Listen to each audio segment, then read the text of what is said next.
gracias a los presentes, que Bueno, tengan una linda jornada y seguimos después con las preguntas y los intercambios. perfecto, muchas gracias. Bueno, tomo un poquito la palabra como para arrancar. La idea es dar una noción general de recursos, tanto, bueno, como está el título del taller, vamos a abarcar los recursos ordinarios y extraordinarios, tanto de provincia como de nación. Mi rol un poco es decir, haciendo eso un poquitito la comparación, que ya lo hicimos el año pasado en un taller y estuvo bueno. Y cuando avancemos hacia la última clase, vamos a ver también lo que es el recurso extraordinario federal en el ámbito bueno, de la nación, con todas sus particularidades y demás. Para arrancar, de la manera en que está estructurada la charla, yo voy a hacer un paneo general de todos los recursos, no voy a ahondar en el trámite de la reposición de la aclaratoria del recurso con efecto devolutivo, que lo va a dar la doctora Lobercio después. Y por otro lado, el doctor San Juan nos va a dar toda la noción, con la experiencia que él trae de haber trabajado en el Ministerio Público, hoy felizmente compañero mío en la Cámara, en la Sala 1. Pero bueno, él tiene toda su experiencia también del Ministerio Público en la vía recursiva en todas las instancias.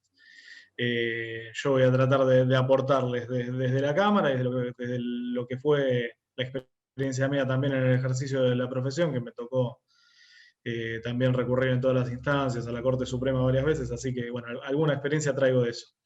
En primer término, lo que me gustaría expresar de alguna manera es que no solo tenemos la posibilidad de recurrir o de remediar algún acto jurídico, alguna resolución judicial a través de los recursos que específicamente los recursos impugnatorios que tiene el código, sino que hay previstos otros remedios, algunos en algunos procesos especiales, y algunos, bueno, específicamente regulados, como es el caso de la nulidad, ¿no? Del incidente de nulidad, por ejemplo. En el caso de la reposición, ya les digo, después el trámite lo va a dar Belén, pero también les recuerdo que, por ejemplo, está prevista en la ley concursal, no con el mismo plazo, pero que, por ejemplo, el decreto de quiebra, la única forma que tenemos para atacarlo es mediante reposición, porque no admite apelación directa, y el plazo no es de 3, sino de 5 días. Y así tenemos otros remedios que tampoco son recursos de alguna manera, como por ejemplo también en lo que es la ley concursal tenemos el incidente de revisión para discutir la extensión, el modo en que se han verificado los créditos o el rechazo de la verificación. Entonces, hay un montón de herramientas más que tal vez no son específicamente los recursos ordinarios o extraordinarios que vamos a ver, pero que también los tienen que tener presentes bueno, en el ejercicio o dentro del ámbito judicial también manejarlo, como para saber que son otras herramientas diferentes a los recursos y que los recursos no son la única manera de impugnar resoluciones. Les hablé del incidente de nulidad, también está el recurso de nulidad que está implícito dentro de apelación y lo van a fundar dentro del recurso de apelación normalmente como si fuera cualquier recurso de apelación, ya sea para una sentencia definitiva o para una resolución intermedia o una providencia simple. Arrancando un poco más que nada con lo que es los recursos ordinarios, y que es lo que vamos a ver hoy, sobre todo lo que es reposición aclaratoria, apelación concedida en relación con sus efectos y sus trámites. Vamos a dejar para lo que es la clase que viene el trámite del recurso libre, que es fundamentalmente el trámite en la Cámara, y los recursos de queja, y ya arrancaríamos con los extraordinarios de provincia. Pero para arrancar hoy acá, y a fin de mencionarles solamente contra qué providencias va y los plazos, porque después va a ser en materia de lo que va a explicar Belén, digo, bueno, que la reposición se admite contra resoluciones simples, no estamos con otro tipo de resoluciones, y es dentro del plazo de 3 días. Después Belén se va a explayar sobre eso. El recurso de aclaratoria también va contra cualquier tipo de resolución en cualquier instancia. La revocatoria también en cualquier instancia. O sea, Corte Suprema, si tenemos que corregir o impugnar alguna providencia simple, va por reposición. Tanto Corte, Cámara o primera instancia. Lo que es aclaratoria, la única diferencia que tienen entre una instancia y otra es que en la Corte no está previsto el plazo, sería en principio, creo, de 3, porque se iría el plazo general. En Cámara es de 5, en primera instancia es de 3, y recuerden que la aclaratoria es para la modificación de errores sencillos, no vamos sobre el fondo de la resolución. Alguna cuestión de lo que puede ser un error de tipeo, alguna incongruencia entre lo que puede ser los considerandos y el fallo. No me voy a explayar mucho más respecto de esto, porque ya les dije que es tema de Belén, así que voy directamente a lo que es apelación. Respecto de qué procede la apelación. En principio, el 242, que es el artículo que la regula, dice que el recurso de apelación se puede interponer contra providencias simples que causen gravamen irreparable. Esa va a ser una diferencia con la reposición.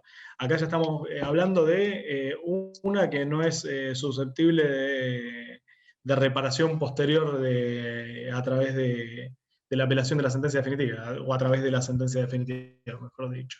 Entonces es providencias simples que causen gravamen irreparable, interlocutorias, cautelares desde ya, y sentencias definitivas. En principio, les decía hoy, vamos a ver lo que es recurso concedido en relación. Así que por oposición les digo cuál va a ser el recurso que es concedido libremente, porque lo que es recurso en relación es en general casi todo abarca. El recurso, la concesión del libremente va a ser solamente contra el recurso de apelación interpuesto contra las sentencias definitivas del juicio sumario u ordinario. Todo el resto es recurso concedido en relación. Después, ahora vamos a ver la diferencia entre lo que es los efectos y el trámite de cada recurso concedido en relación, pero sepan que el recurso concedido libremente es solo contra las sentencias definitivas de juicio sumario o ordinario, y solamente se apela, todo el resto del trámite es en la Cámara. El recurso en relación se interpone dentro de los 5 días, estamos hablando juicio ordinario y sumario. Ahora después voy más tarde a lo que es sumarísimo y amparo. Se interpone dentro de los 5 días de notificada la resolución que queremos apelar. Es una providencia simple que se notifica por nota, dentro de los 5 días de que tomo nota. Si es una sentencia definitiva o una interlocutoria que se notificaba, desde la notificación, 5 días. Solamente se interpone el recurso, salvo que sea subsidiario del de revocatoria, que en tal caso, tiene la fundamentación de la revocatoria. Pero en principio solamente se interpone el recurso el juzgado analiza si es procedente o no. En caso de ser procedente, o sea, ser admisible, digamos, el recurso. Todos los recursos, está muy bien diferenciado en lo que es la etapa de corte, donde primero se hace todo un examen de lo que es admisibilidad, y en el caso de declararlo admisible hay que ver si después es procedente. La admisibilidad del recurso es simplemente si procede. Si procede desde lo técnico y formal. Después, la procedencia va a ser si corresponde hacer lugar a lo que se peticiona. Entonces, bueno, la admisibilidad en el caso del recurso de apelación, sin perjuicio de que la Cámara después también tiene las facultades, el juez del recurso, digamos, pero la admisibilidad inicialmente la revisa el juzgado de primera instancia. Entonces, lo primero que va a pasar es, apelan la sentencia, lo único que, para el que es, va bien para lo que es ejercicio de la profesión, lo único que ponen es que apelan por causarles un gravamen irreparable. Es solamente la apelación, el juzgado analiza la admisibilidad, en caso de ser admisible, concede ese recurso. Ahí se abren todas las posibilidades, que es respecto del tipo de proceso de que se trate y del tipo de resolución que se apela, es que se van a dar todas las variantes de la forma de concesión, del efecto y del trámite del recurso. Les hablo de efecto y de trámite porque el código no distingue. El código habla de efecto devolutivo, de efecto suspensivo, de efecto diferido.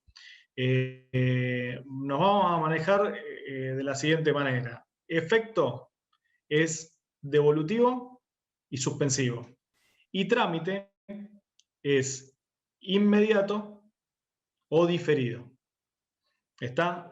El efecto va a depender de si ya sea suspensivo, devolutivo, si yo creo que cuando les pase el material está, lo pongo de hecho siempre entre paréntesis, el devolutivo, si quieren póngale no suspensivo para no confundirse. El efecto devolutivo está precisamente pensado para aquellas resoluciones que no, digamos, que no, donde la discusión no puede postergarse.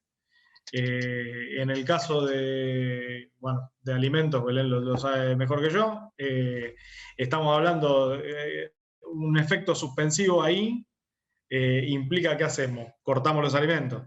Entonces, no podemos suspender esa resolución. Lo mismo pasa con las cautelares. Las cautelares son, en general, salvo un casito que después les digo al final, se conceden con efecto devolutivo por eso, porque precisamente la urgencia de la medida no admite que la discusión suspenda el efecto. Entonces, el efecto devolutivo va a ser para eso, y puede ser respecto de una sentencia definitiva como de una sentencia interlocutoria. Ya vamos a ver que, por ejemplo, en el juicio sumarísimo el efecto es siempre devolutivo, aunque sea la sentencia definitiva. Pero bueno, vuelvo sin irme, vuelvo al inicio. Apelan, se concede el recurso en relación. Estamos hablando recursos en relación contra todas aquellas resoluciones que no son sentencia definitiva de juicio ordinario o sumario. Estamos en todo lo otro. El juzgado concede en relación al recurso y de acuerdo, dijimos que le va a dar el trámite diferente o el efecto de acuerdo al tipo de resolución de que se trate. En principio, el recurso de apelación se fundamenta dentro de los 5 días. Estamos hablando de juicio sumario y ordinario, después el sumarísimo lo explico porque es un caso aparte, tanto como el amparo. Se fundamenta dentro de los 5 días de notificada esa resolución, que es por nota. Tengan en cuenta eso también, la concesión del recurso se notifica por nota, y dentro de esos 5 días está la fundamentación, o sea, tienen que fundamentar el recurso. En primera instancia se presenta lo que se llama memorial, en segunda instancia, en cámara, es lo que es la expresión de agravios, en sí es lo mismo, nada más que bueno, son esas cuestiones que el código llama de distinta forma a dos cosas que son iguales. Tanto el memorial como la expresión de agravios es lo mismo. De ese memorial se va a correr traslado por igual término por 5 días a la otra parte, también es por nota ese traslado. Ese traslado es por nota, tanto en primera instancia como en cámara. El recurso libremente, cuando fundan en cámara, digamos, la expresión de agravio traslado, ese traslado es por nota. Tengan en cuenta eso. Y les dije que, bueno, de acuerdo a... Una vez que está sustanciado, que se contestó o no se contestó el traslado, el expediente está en condiciones ya de ser elevado a la Cámara para el tratamiento de recursos. Esto que les acabo de explicar es recurso en relación con trámite inmediato. Después tenemos el trámite diferido que ahora se les voy a explicar. Trámite inmediato es que el recurso se va a tratar inmediatamente después de fundado. El código prevé para una serie de resoluciones que no admiten frenar el trámite del proceso,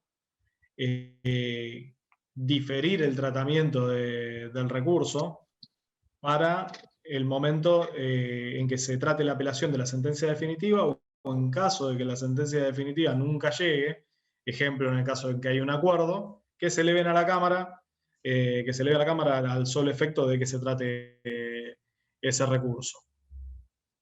Los recursos diferidos son en general cuestiones de costas en el trámite del proceso. Tenemos también todo lo que es, fundamentalmente son costas, y en el proceso sumario también tenemos el rechazo de las excepciones dilatorias. Cuando esas resoluciones van con efecto diferido, cuando se apelan, se fundan después. En el caso de ser sentencias definitivas de juicio ordinario o sumario, como les había dicho, está previsto que cuando fundan, cuando expresan agravios en la Cámara, dentro de los primeros 5 días puedan fundar los recursos diferidos. También hay recurso diferido en el trámite de ejecución de sentencia en el juicio ejecutivo. Esos son todos los recursos que se interponen en el trámite, ya sea del ejecutivo o de la ejecución de sentencia, antes de la sentencia de tránsito y remate, y se tratan con la apelación de la sentencia de tránsito y remate. O sea que hasta ahí tenemos recursos concedidos en relación, con efecto inmediato o con efecto diferido. Hasta acá más o menos vamos. Si no, alguno si me escribe en el chat, yo porque sé que es complejo y estamos yendo rápido, así que por eso les digo. Y que además en el Zoom a la mitad no les veo la cara como para ver si me entienden, si no. Pero bueno, asumo que sí, y después si tienen alguna duda la aclaramos. Después nos quedan igualmente 2 clases para aclarar todo este embrollo. Bueno, teníamos, les dije, hasta ahora, recurso conseguido en relación, con trámite inmediato y trámite diferido. Lo que nos faltan son los efectos. El efecto devolutivo, que de alguna manera, ya les dije, es el no suspensivo. Es en general, como les había dicho, para las medidas cautelares, caso de alimentos, que ya lo aclaramos. Ahí el trámite se lo voy a dejar a Belén del devolutivo. Después sí, bueno, después cualquier cosa, si hay alguna duda lo vemos. Y el suspensivo es para todo el resto de las resoluciones. Entonces, ¿qué quiere decir? Que interponiendo el recurso, una vez que se concedió, se suspendieron los efectos de la resolución. Salvo que sea devolutivo, esa resolución no es ejecutable. No tiene efectos. Bueno, vamos un poquito a los casos especiales. de esto. Nos van a variar los plazos y el modo en que se fundan los recursos, ya sea para el sumarísimo o para el amparo. En el caso del sumarísimo, no solo nos cambian los plazos, sino que además es donde se nos cruzan los plazos entre provincia y nación. Y en el amparo también. Así que ahí les hago una pequeña distinción. En el caso del sumarísimo, el código dice que todos los plazos, salvo el de la contestación de la demanda, van a ser de 2 días. ¿Qué quiere decir? Tenemos 2 días para apelar, 2 días para fundar y 2 días de traslado. O sea, es todo así. Y se concede con efecto devolutivo el recurso. En el caso, esto es provincia de Buenos Aires. En el caso de Nación, el código dice que son todos los plazos de 3 días, salvo el de la contestación de la demanda y el plazo para fundar las apelaciones, que es de 5. Entonces ya nos cambia todo, porque tenemos 3 días para apelar y 5 días para fundar la apelación. 5 días va a ser también, en principio no lo dice, uno supone que por una cuestión de defensa de derecho, digamos, de derecho de defensa en juicio deberían ser 5 también el traslado, pero no. El traslado dice, o sea, tiene todos los plazos de 2 salvo para fundar. O sea que en principio el traslado sería también por 2. Estamos hablando de sumarísimo en Nación. En el amparo también cambia.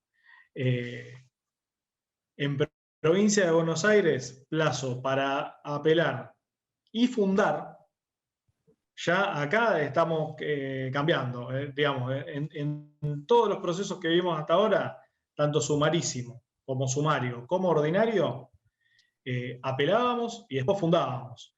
De hecho, la verdad es que en la Cámara, hoy por hoy, se terminan admitiendo, le damos la vuelta como para admitir las apelaciones donde conjuntamente se fundó, pero el código prevé que si apelan y fundan, hay que desglosar el escrito, dejar nota del momento en que el cargo, ahora es la presentación electrónica, ¿no? ¿Cómo hacemos todo esto? Ahora que con el expediente digital. Bueno, se va a tener que ayornar el código a todo esto. Pero en principio se desglosaba el escrito o se dejaba constancia de la fecha y tenían que, se concedía el recurso y tenían que fundar.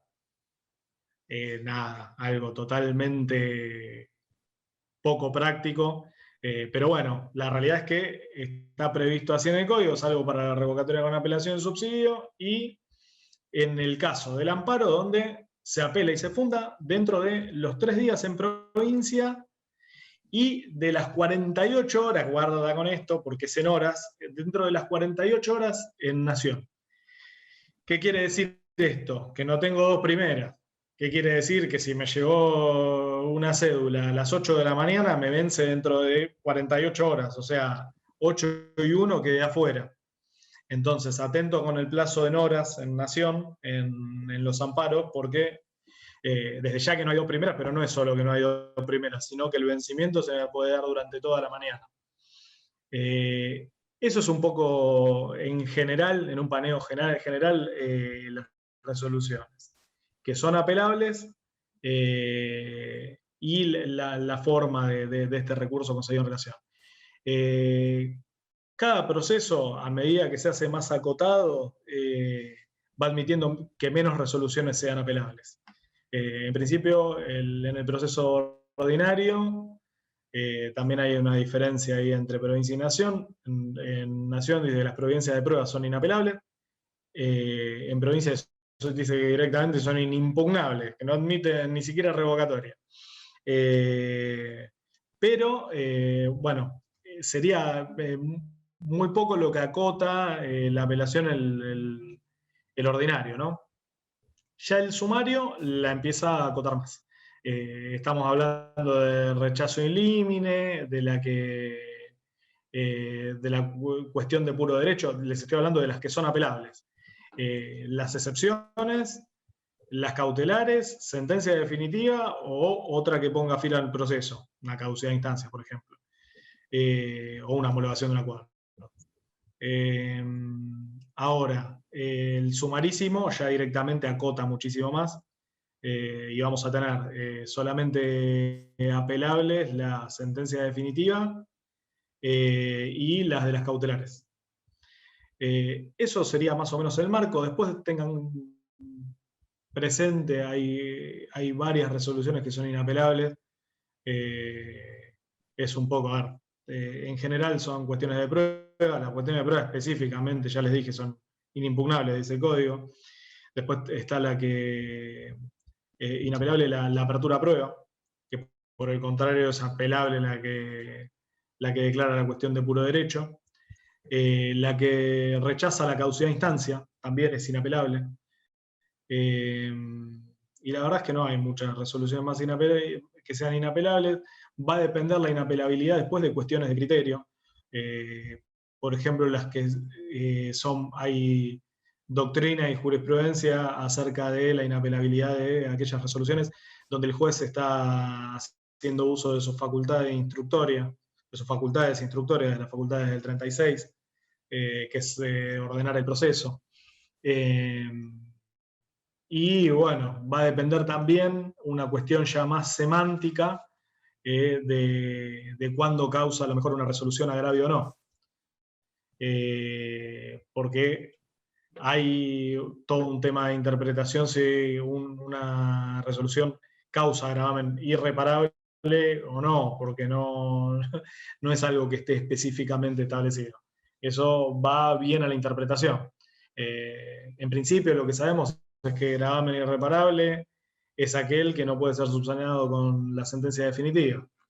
Pero bueno, ya es una cuestión de interpretación y muchas veces el juzgado tiene apertura en eso, concede el recurso y después en la Cámara se termina diciendo que la resolución era inapelable y se declara mal concedido ese recurso, o viceversa, o tienen que ir en queja porque les dijeron que no les causaba agravio y la Cámara decidirá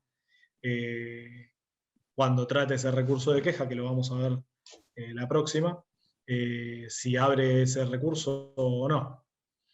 Así que bueno, en principio este sería un paneo general de lo que es apelación en relación. Después cualquier cosa, si llega a haber alguna duda, la vemos al final. Y bueno, les doy acá a quien quiera de los colegas. Javier, a mí me gustaría, continuar. no sé si te parece, Javi. Diga usted.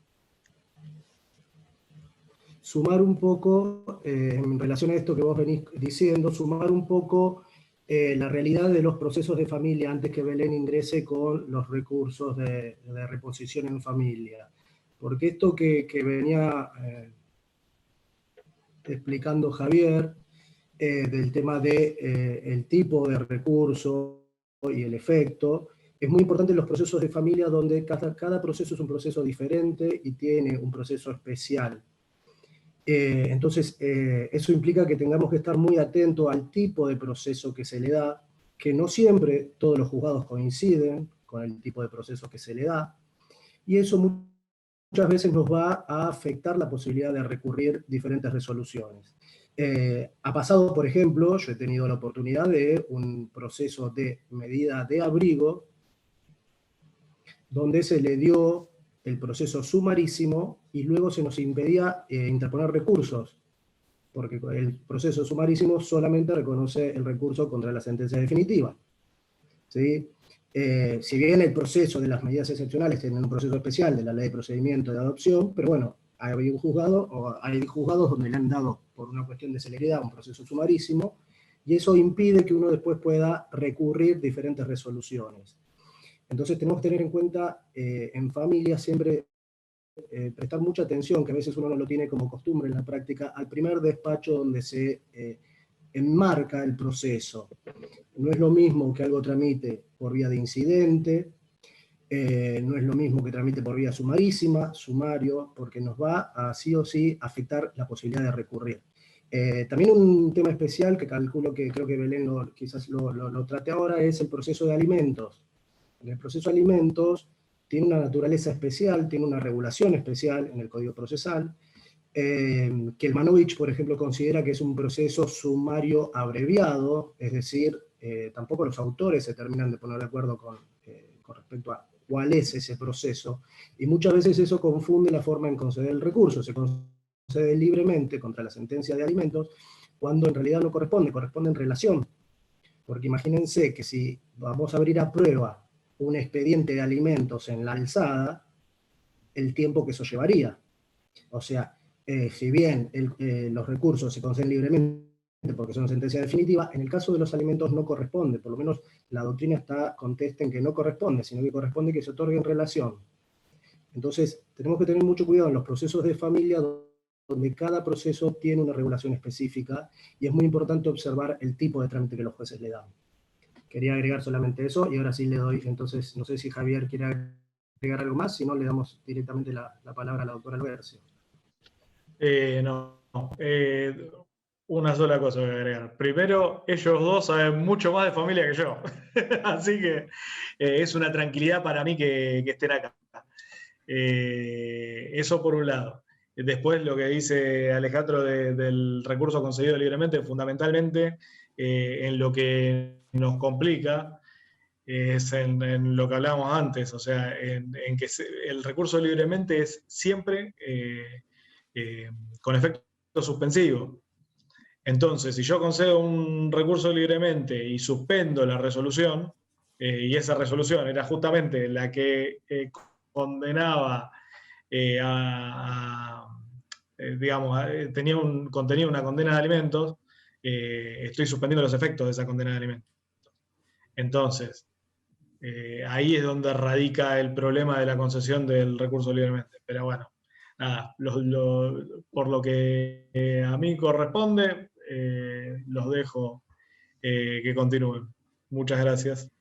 Recuerden en este sentido que el juez de familia, cuando toma la primera intervención, por eso yo hoy les decía que para mí es muy importante notificar al letrado, más allá de la MEB, ese primer despacho. ¿Por qué? Porque solo es susceptible de reposición el trámite que se le haya dado a las actuaciones. Por eso es importante, como dice Ale, yo sé que hay una práctica judicial distinta en cada uno de los juzgados de familia, por ejemplo, de procesos de alimentos, que van a la etapa previa. Hay audiencias de alimentos que son tomadas por el consejero, pero que no están en la etapa previa, sino que se le da al consejero la posibilidad de tomar esas audiencias para, para descomprimir un poco las audiencias que conforme el código son de nulidad absoluta si no las tomara el juez. Entonces, algunas veces ocurre que, esto presta la confusión cuando se recibe la notificación de la audiencia, entendiendo que es de etapa previa, cuando en realidad es del juicio, por ejemplo, del proceso de alimentos, ¿no? Y que ahí es de la posibilidad del 640, donde el demandado tiene que ejercer el derecho a su defensa, y que entonces, si nosotros, por ejemplo, como esto que decía Alejandro, esta práctica, que quizás nosotros le demos algún trámite en particular a un proceso, y ese trámite por adelante, bueno, hoy por hoy el código nos dice en todo momento el proceso más breve posible, bueno, ese proceso más breve posible, que es una de las críticas de Kelmanovich, lo que significa es lo que dice Ale, es el acotar la posibilidad de los recursos. Entonces sí hay que ser muy cuidadosos cuando nosotros tomamos intervención en el expediente, de poder dar cuenta de cuál fue el proceso que se le ha dado a la causa para realizar esa única petición que podríamos tener. Bueno, yo voy a compartir pantalla, porque, a ver si la ven. Bien, a mí me han tocado bien, perfecto. A mí me ha tocado en el día de hoy charlar con ustedes un poco de estos recursos que también son llamados remedios, porque en realidad la idea es que tengan su acogida y sean tratados, y en su caso modificada la providencia o la resolución, en la instancia en la que fueron dictadas. Por ello es el remedio, no es la decisión de mérito que le corresponde al mismo órgano judicial emisor de la resolución recurrida. El órgano se expedirá sobre la fundabilidad si encuentra que el recurso es admisible, y ojo con esto porque es una práctica, que nosotros ponemos también en el recurso de aclaratoria, ¿no? En el caso de ser inadmisible, también lo debe resolver, pero sin expedirse perdón, sobre la fundabilidad del mismo. Es decir, hay una práctica judicial que nosotros tenemos horrible de que no corresponde la aclaratoria, por eso desestímasela, o que la providencia que se encuentra siendo atacada es suficientemente clara, o que la suscripta entiende que es ajustada a derecho. Y bueno, la crítica que tendríamos para hacernos a nosotros mismos dentro del espacio judicial es esto, ¿no? Que el recurso o este remedio no se encontraría solucionado con estas frases, sino que uno debería expedirse concretamente acerca del porqué de esta resolución y sostenerla, para tener una buena práctica en esto de lo que veníamos hablando. Como regla general, solo son admisibles contra providencias simples el recurso de reposición. Entonces, a diferencia, como decía Javier, de lo que ocurre con el recurso de apelación, nosotros vamos a tener contra cualquier providencia simple, a excepción, vuelvo a repetir, de como dice la apelación, que causen o no gravamen irreparable. Aquí en realidad lo que se entiende es que causen, es decir, que sí o sí tiene que causar un gravamen esta providencia simple para poder ser revisada. No es contra sentencias definitivas o resoluciones interlocutorias, no es la vía correcta, y excepcionalmente sí va a ir contra algunas resoluciones que no son providencias simples, por ejemplo, la denegatoria de la habilitación de días y horas, o la resolución que fija el anticipo de gastos de una pericia. Es decir, que podemos considerar que quizás no sea una providencia simple, pero tampoco ingrese dentro de lo que son las interlocutorias, ¿sí? Es decir, son estas providencias que por la gravedad de lo que se está resolviendo, o por el tenor de lo que se está resolviendo, podrían ser atacadas por este recurso. Cuando nosotros hablamos de a qué se refiere con el tema de gravamen irreparable, y un poco para diferenciarlo y también para explicarlo o intentar explicar la diferencia con el recurso de apelación, siempre está como requisito de admisibilidad esta providencia debe causar un gravamen, dice el código, y este gravamen es entendido como un perjuicio que a la parte, y este perjuicio puede ser que lo que intentó pedir no se resolvió, o que lo que se resolvió no es lo que la parte intentó pedir, o es injusto a la mirada de lo que la parte ha pedido. Si el gravamen puede ser superado por una resolución judicial posterior, no será por ende apelable, porque no causa un gravamen irreparable. Si esta es cuando hablábamos de la irreparabilidad de este gravamen, como característica puntual del gravamen irreparable que se da en la apelación, pero que no se da en el recurso de reposición. La providencia simple que ordena una notificación, por ejemplo, para que nosotros vayamos desmenuzando, no causa un gravamen irreparable porque nada dice sobre el fondo de la cuestión. El auto que hace saber un proveído tampoco causa un gravamen irreparable por la misma consecuencia. Es decir, que no causan gravamen irreparable aquellas resoluciones que nada deciden o postergan la decisión sobre el punto para otra oportunidad. Cuando nosotros, por ejemplo, en una providencia no resolvemos artículo ni resolvemos sobre el fondo de lo que se está planteando, sino que se está ordenando, por ejemplo, ante un planteo de la parte, un traslado de esa petición, ahí es donde estaría la diferencia entre el gravamen y gravamen irreparable. Es decir, todas aquellas cuestiones que los jueces podamos resolver, que tienen que ver con el mero trámite del expediente, el andamiaje del expediente, hacen que estas resoluciones puedan ser después sí subsanadas en una sentencia posterior al momento de resolver, una vez de haber escuchado a ambas partes. Un poco lo que decía Javier, el tiempo de los 3 días, cuando estamos en primera instancia, es al día siguiente de la notificación de la resolución. Recordemos, y un poco agregando todo lo que es hoy por hoy el expediente digital, las notificaciones se efectivizan vía electrónica, las reciben los letrados, y si no son enviadas para ser notificadas en modo urgente, los plazos comienzan a contarse a partir del martes o viernes siguiente a esa notificación. Por lo cual, a partir de ese momento, debemos contar los plazos de los 3 primeros días, y los 5 cuando se refieren a la segunda instancia. Se interponen por escrito, conteniendo la crítica concreta, razonada de la resolución recurrida, es decir, que tienen que indicar clara y concretamente los errores o defectos de hecho y derecho que se endilgan.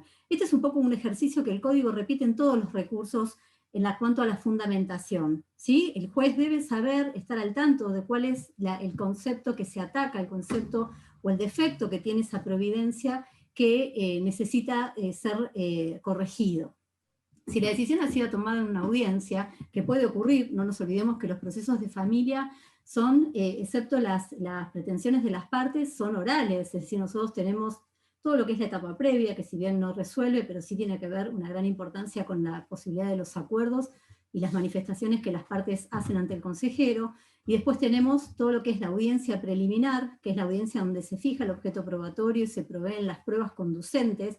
Recordemos, como dijo Javier, que todo lo que se resuelva en esas audiencias es inapelable porque tiene que ver con cuestiones de prueba, y después en definitiva lo que es la audiencia del debate oral, la audiencia de vista de causa, que también es oral, por lo cual si en el hipotético caso de que hubiese alguna cuestión, alguna decisión que ha sido tomada en el marco de esa audiencia, ese planteo debe hacerse en esa audiencia y también debe ser corrido el traslado a la otra parte en la audiencia. ¿Sí? También es necesario que se deje por constancia y se señalen todos los errores o defectos que se hayan cometido en esta oportunidad. Perdón, pero ahora me agarró algo en la garganta. Se sustanciará entonces si la providencia simple fuera dictada en consecuencia a pedido de una de las partes, es decir, a pedido de una de las partes se dicta esta providencia que después es atacada, y es la contraparte la que la recurre, obviamente que deberá correrse traslado, que queda notificado al Ministerio Ley, y el plazo de traslado es de 3 días. Si el silencio del solicitante ante este traslado que se le ha ocurrido, por sí solo no puede acarrear consecuencias jurídicas desfavorables, ¿sí? No es que está obligado a contestar y ejercer su derecho, sino bajo percibimiento de ser considerado rebelde o alguna consecuencia jurídica de ese silencio. Es decir, una vez que se ha corrido el plazo de los 3 días, que también obviamente volvemos a insistir, se notifica al Ministerio Ley, el órgano judicial deberá resolver conforme a derecho, ¿sí? Dice el Código de la Práctica, no conforme a la petición de la parte. En cambio, si la providencia simple fue dictada a pedido de la parte que la recurre, deberá resolverse obviamente sin sustanciación. Si la providencia simple fuera dictada de oficio y es recurrida por una de las partes, tampoco correspondería correr traslado a la otra porque fue algo dictado de oficio por el juzgado, ¿sí? La resolución que dé respuesta jurisdiccional al recurso de reposición obviamente siempre debe estar fundada y no será susceptible ya de recurso alguno. Si el recurso de reposición fuera estimado revocándose o modificando la providencia simple recurrida, la parte que había pedido esta providencia, o que no la había pedido pero estaba conforme con ella, podrá recurrir la resolución del recurso de apelación, de reposición por apelación. Es decir, ya no la resolución, sino, es decir, ya no el recurso de reposición, sino el resultado de ese recurso de reposición, que ahí solo corresponderá el recurso de apelación. Perdón si yo hablo de por sí rápido, ¿voy bien o voy, aparte como que no sé cuánto es el curso, si voy rápido o voy más despacio, o estoy bien con el tema del horario para dejar participar también a Ale con el tema de los procesos de Ministerio Público? Esta apelación, obviamente que también nosotros, un poco como explicaba Javier hoy, también nosotros tenemos el recurso de reposición con apelación en subsidio. Y si el recurso de reposición es acompañado del recurso de apelación en subsidio, esta es la única acumulación de impugnaciones que se encuentra expresamente prevista en el Código Procesal Provincial. Esto no significa que esté prohibida cualquier otra acumulación, pero es la única que sí está expresamente reconocida. Cada recurso conserva sus propios requisitos de admisibilidad, y esto es lo que algunas veces en la práctica genera algunos inconvenientes o algunas confusiones, sobre todo en el tema de los plazos o en el tema de la fundamentación. Es decir, que si el recurso de reposición fuera planteado a los 5 días, es inadmisible, pero sí lo sería el de apelación, porque el plazo del de apelación es 5 días.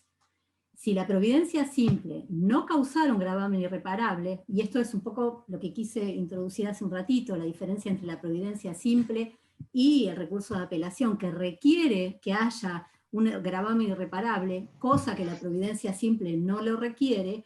Ojo, cuando nosotros planteemos el recurso de reposición con la apelación en subsidio, ¿por qué? Porque si esa providencia simple no causaba un gravamen irreparable, será susceptible de apelación, pero no de apelación subsidiaria. Es decir, podré interponer la apelación ante el resultado del recurso de reposición, pero no podré plantearla en forma subsidiaria porque en definitiva esa providencia simple no daba las condiciones porque no generaban un gravamen irreparable.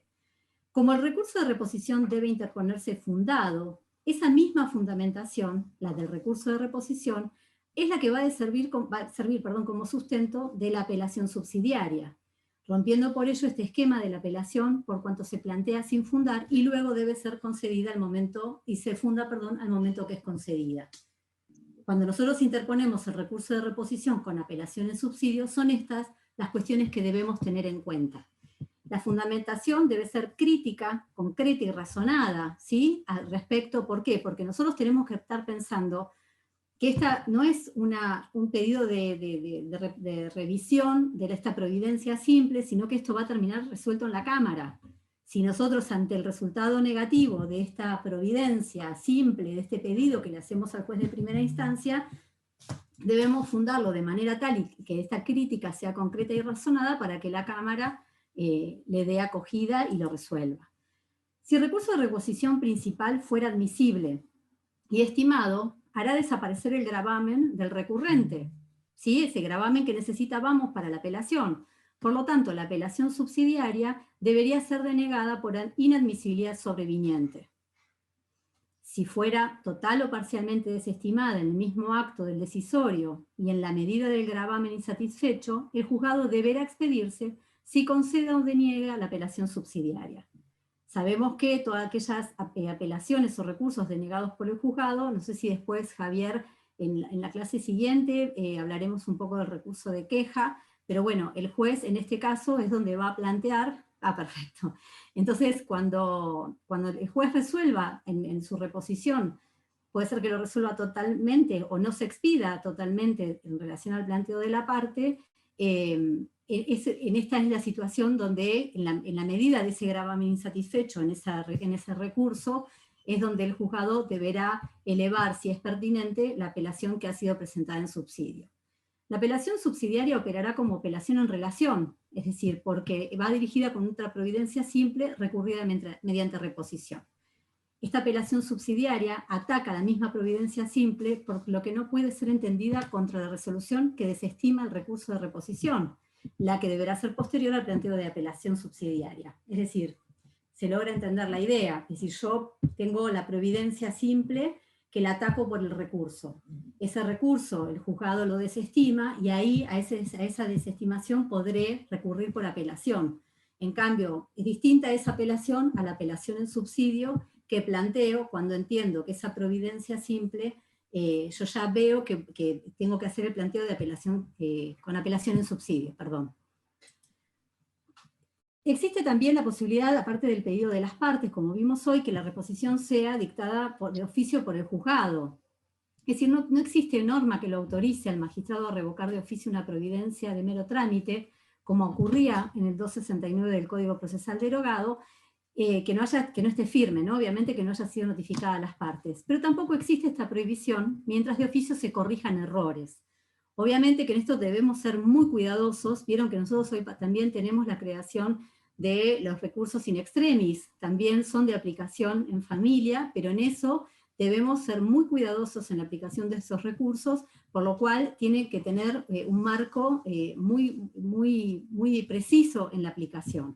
Entonces siempre va a poder ser el juzgado el que reponga de oficio una resolución, una providencia que haya sido errónea, pero siempre que no haya sido notificada a las partes y corrija algún error que haya ocurrido al momento de dictarla. Cuando hablamos de esta reposición in extremis como diferencia de todo lo que venimos hablando, se considera que ante el error grave y manifiesto, y para evitar la consumación de una grosera y palmaria injusticia, es decir, estamos hablando del extremo, ¿no? Incompatible con la prestación del servicio de justicia eficaz, corresponderá habilitar excepcionalmente en extremis un recurso de reposición atípico. Vuelvo a leer o vuelvo a mirar las características. El error debe ser grave y manifiesto, y debemos estar evitando que la consumación de esa providencia traiga una grosera y palmaria injusticia que atente contra el servicio de justicia, por lo cual excepcionalmente se daría este caso. Esta reposición in extremis es un recurso de procedencia excepcional que pretende cancelar total o parcialmente una resolución del tipo que fuera, es decir, del tipo que fuera, y que adolezca de un yerro material palmario y notorio.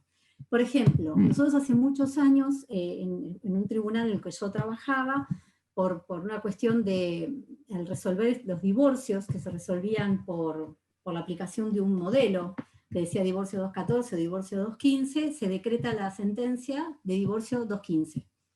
Cuando en realidad las partes lo habían peticionado en los términos del 214, se acuerdan que eran más de 3 años de separación sin voluntad de unirse, no había en ese momento, obviamente teníamos la audiencia, la diferencia de trámite era las audiencias del 215 y de la segunda del 236, y después, a diferencia del 214, bueno, que el efecto del divorcio era el mismo, es decir, a la parte se la decretaba divorciada igual, pero la diferencia en la fundamentación de la sentencia no era el proceso. La fundamentación que el juez tuvo cuando consideró la presentación de los cónyuges, lo que habían manifestado, entonces en esos casos se dictó una providencia, en realidad una reposición in extremis. ¿Por qué? Porque evidentemente había habido un grave error que había sido manifiesto, y que en realidad, si bien el efecto de esa resolución era, la parte se había notificado, estaba firme la resolución, y al momento de confrontar el oficio del testimonio se advierte este grave yerro sobre la sentencia que se había dictado. Entonces, este tiene que ser palmario y notorio, que derive de una grave injusticia, y dicho gravamen no puede ser subsanado por los carriles recursivos normales, es decir, las partes ya estaban notificadas, no se podía dictar, no podían presentar ni una aclaratoria, no podían presentar nada, y la verdad que al juzgado, al tribunal en ese momento, le pareció de suma importancia aclarar, por decirlo de alguna manera, porque en realidad los efectos del divorcio iban a ser los mismos, del estado de divorciado también, pero que en realidad habían advertido y reconocían el grave error que habían cometido en todo lo que era el objeto y todo lo que era la aplicación de la ley en ese caso concreto. Entonces, también en estos casos, lo que uno evalúa son los costos que tiene que ver, esto de la economía procesal, no solo como costos en lo que tiene que ver con los honorarios del profesional, sino también que lo que tiene que ver con los costos a nivel de los tiempos de la justicia, y la respuesta que la parte entiende que la justicia le está dando a su reclamo. Yo creo que no, en esto los colegas que ejercen la profesión me van a dar la razón, que no hay peor momento que cuando el cliente advierte que el juzgado, después de haber esperado un tiempo, la resolución del juzgado se equivocó con el nombre, se equivocó con el documento. Estos errores que se cometen habitualmente, que son de tipeo, es decir, que ojalá en algún momento podamos trabajar con el AUSTA como corresponde, que sean datos que se cargan una vez y el sistema los emigra hacia las resoluciones y las fundamentaciones. Bueno, son estos datos que suelen confundirse en los nombres con los apellidos, algunas veces hay faltas de ortografía en ellos, y bueno, yo creo que los abogados cuando vienen a plantear este recurso, vienen a plantear esta posibilidad, creo que bueno, esta economía procesal vista desde ese lado también, ¿no? Desde el lado de que la justicia tarda o qué recursos pone en movimiento la justicia para aceptar sus errores y cómo los soluciona de una mejor manera para la parte. Hoy yo voy a pasar al recurso de aclaratoria, no sé si me quieren hacer alguna pregunta, si voy bien con el tiempo.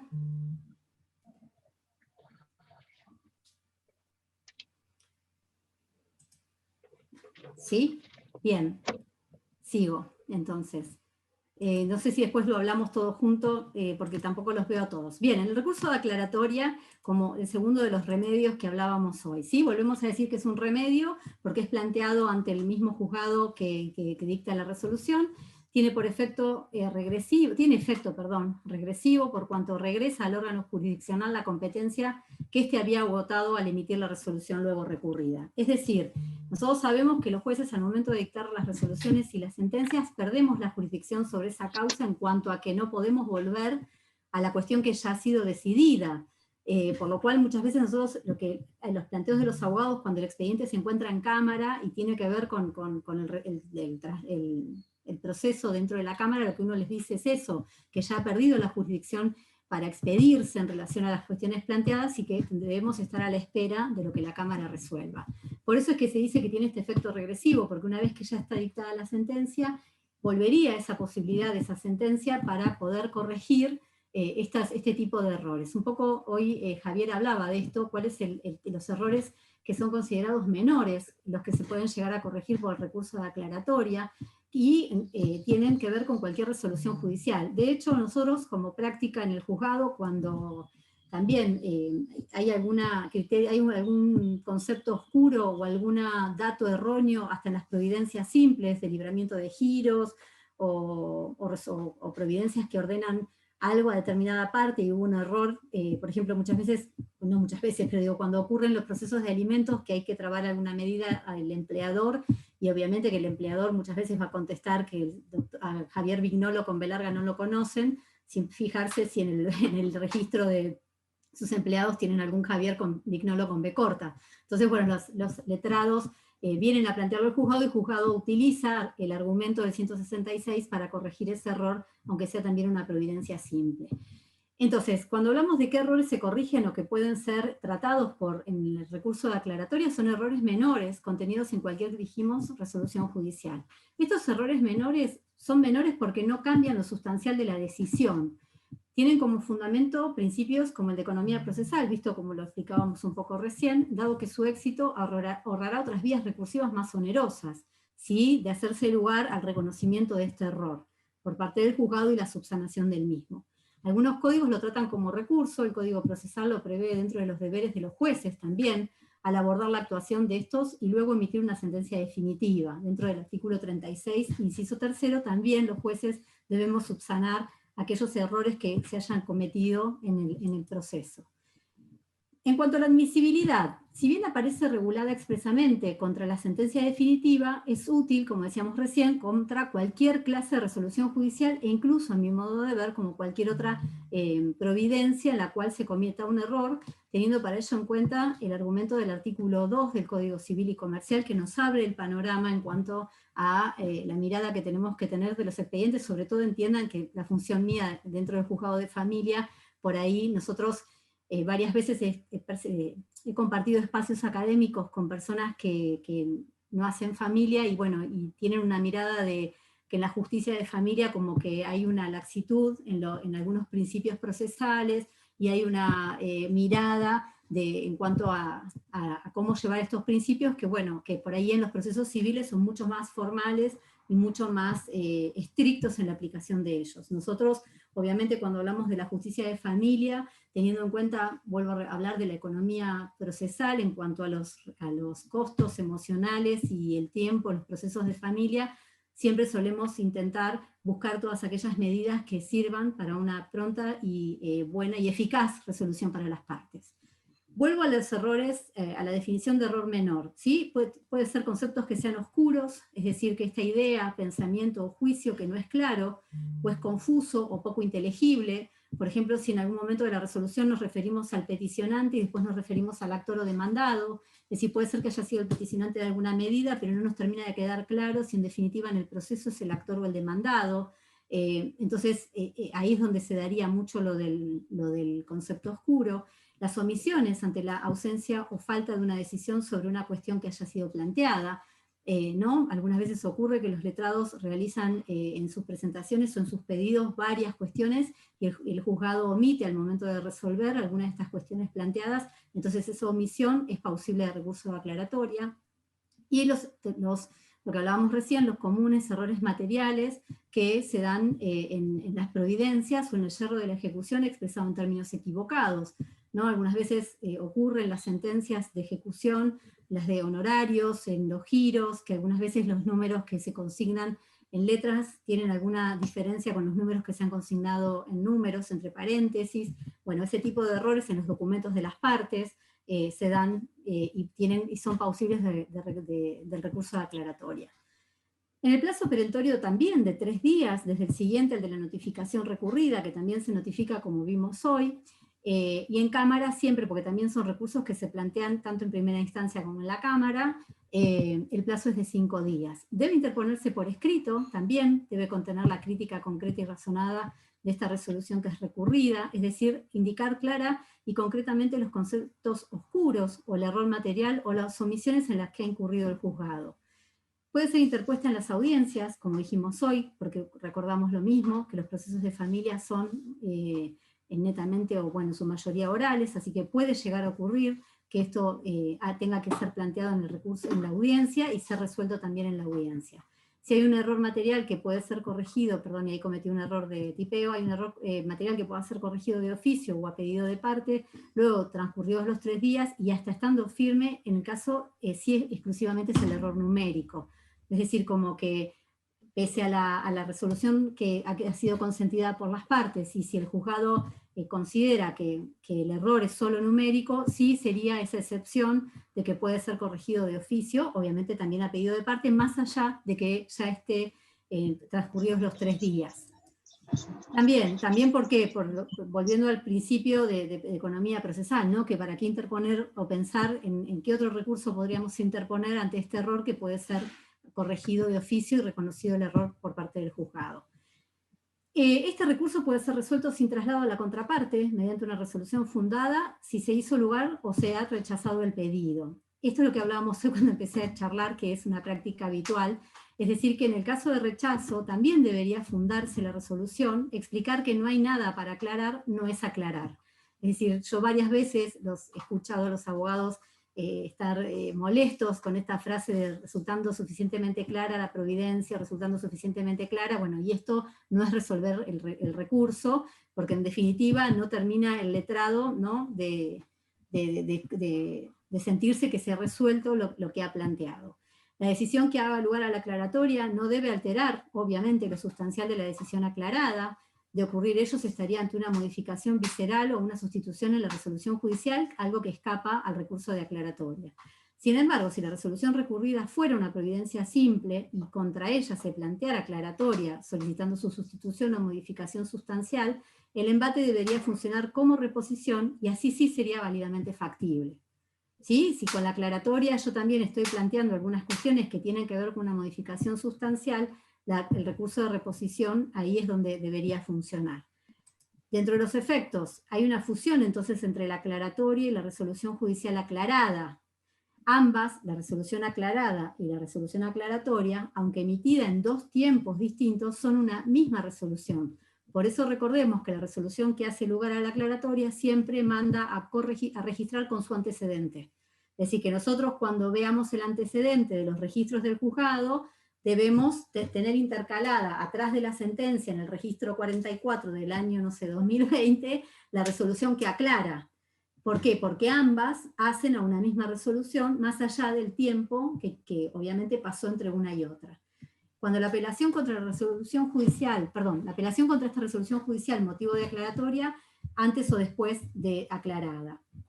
Primero, en estos casos, ¿no? En que el plazo para apelar íntegramente una sentencia definitiva aclarada debe empezar a contarse, no a partir de, no sé si logré darme a entender lo que quise decir, ¿no? En el segundo de los títulos.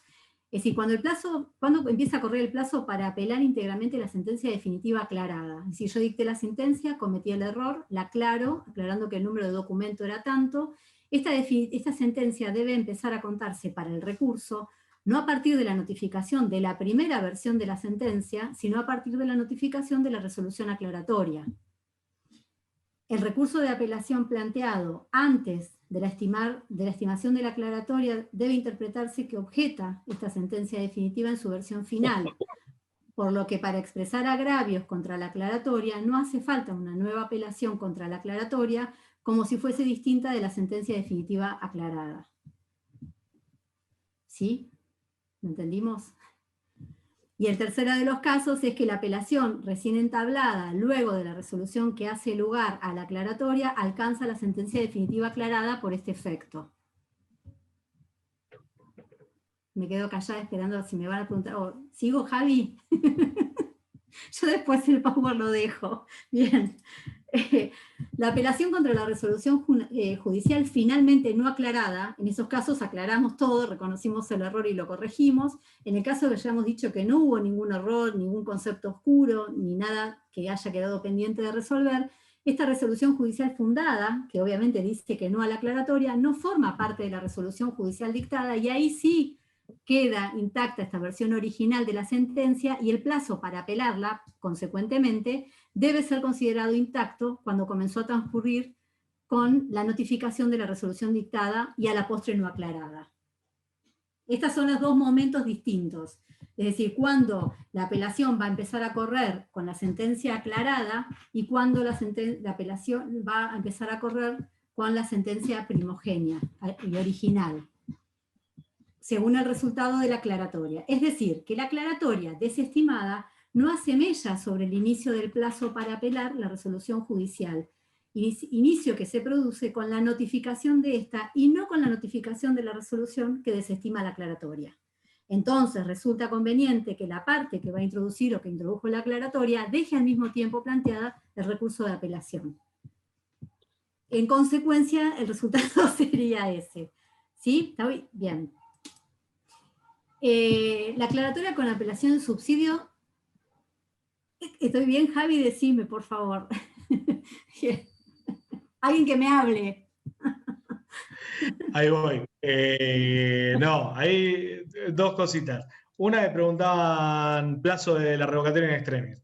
Revocatoria in extremis no está regulada. No, Así es una creación nada. pretoriana. O cuando quieran, pero yo les recomiendo dentro de los 3 días, porque Sí, yo también te iba a decir la lo mismo. verdad es que,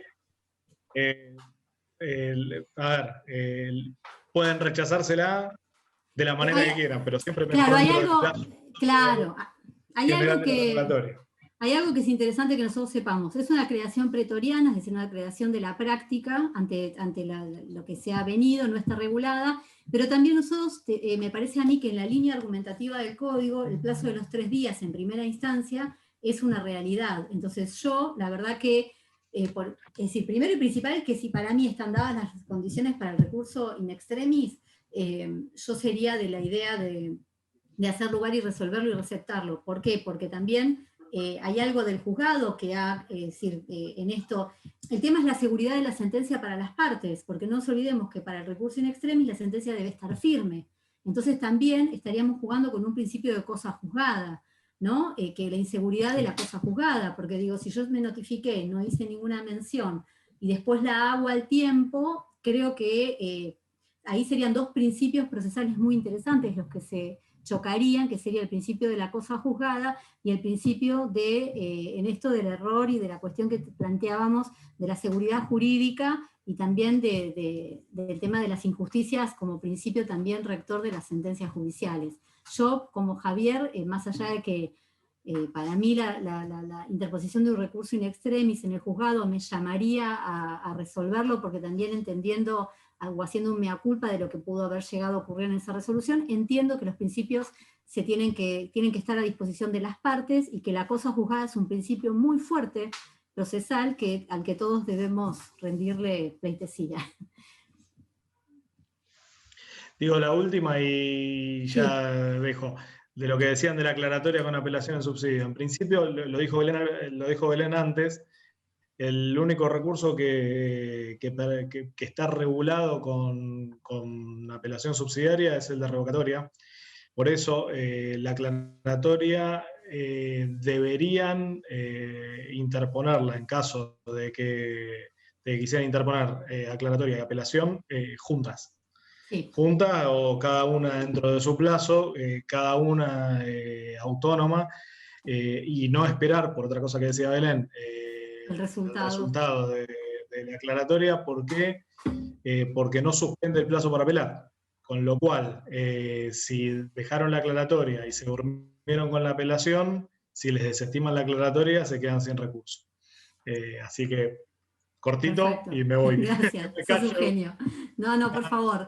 Entonces, lo que hablabas recién, la aclaratoria con apelación en subsidio, por el remedio de la aclaratoria no se encuentra previsto, pero sin perjuicio, por un lado, que están los principios de la legalidad en materia de recursos, que indica que estos requieren de una regulación legal y que no hay posibilidad de usarlos sino conforme a esta regulación, no podrían a priori ser declarados inadmisibles, es decir, por esta realidad jurídica y judicial que nosotros veníamos hablando, esta conformación del sistema.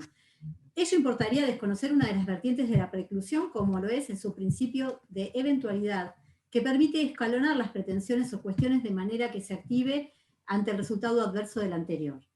Si en el caso de rechazarse la aclaratoria sería admisible la apelación, así en el caso de rechazarse la aclaratoria sería admisible la apelación, pero solo respecto a los mismos errores acusados sin éxito por medio de la aclaratoria, con la chance de la fundamentación autónoma. Acogida la aclaratoria, resulta inadmisible la apelación, por lo que volvíamos a decir hoy, por la falta sobreviniente de gravamen. Y en el caso de la apelación en materia directa contra la resolución judicial, resulta admisible, como recién lo decía Javier, como el único recurso. La aclaratoria de oficio, obviamente que sí, lo vemos, es el órgano judicial el que puede corregir de oficio, se da muchas veces la detección de ese error cuando se confrontan las medidas. El órgano judicial puede corregir de oficio errores menores, recordemos lo que habíamos dicho, que eran esos errores, antes de la notificación de la resolución. Luego de la notificación a las partes, ya se encuentra en sus manos propender la corrección de los defectos indicados mediante el recurso de la aclaratoria, las partes. Y como límite no podrá sustituirse o modificar sustancialmente la resolución, pero sí corregirle errores que no alteren lo sustancial de la resolución, ¿sí? Y hasta aquí he llegado en cuanto a los recursos que había planteado, o que me habían planteado los chicos. Bien. Hablé muy rápido, que me sepan disculpar. No, Belu, no sé si mandaste el Power, así se lo Lo mandamos doy, por mail sí, a todos. sí, te lo doy, te lo mando a los Espectacular. chicos. Dale, mandame el Power, así mañana se lo mandamos por mail a todos. Dale, gracias, Adri. Yo después subo también el material. Sígale. Buenísimo, Belén. Perfecto. Después hablamos del recurso diferido, entonces, de la práctica.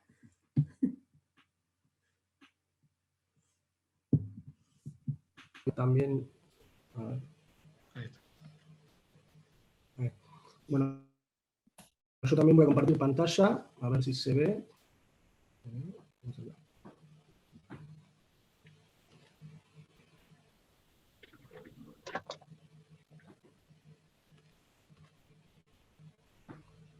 Ahí se ve.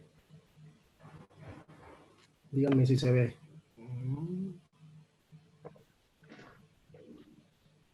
Todavía no, Ale. Todavía no. Ahí, ahora sí, ahí está. Abriendo. Ahí empezó.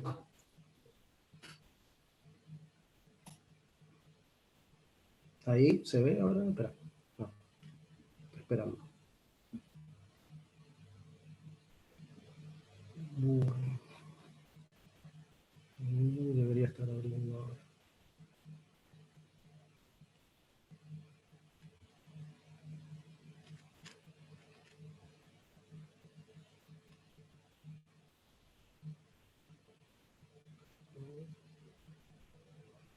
Ahí se ve.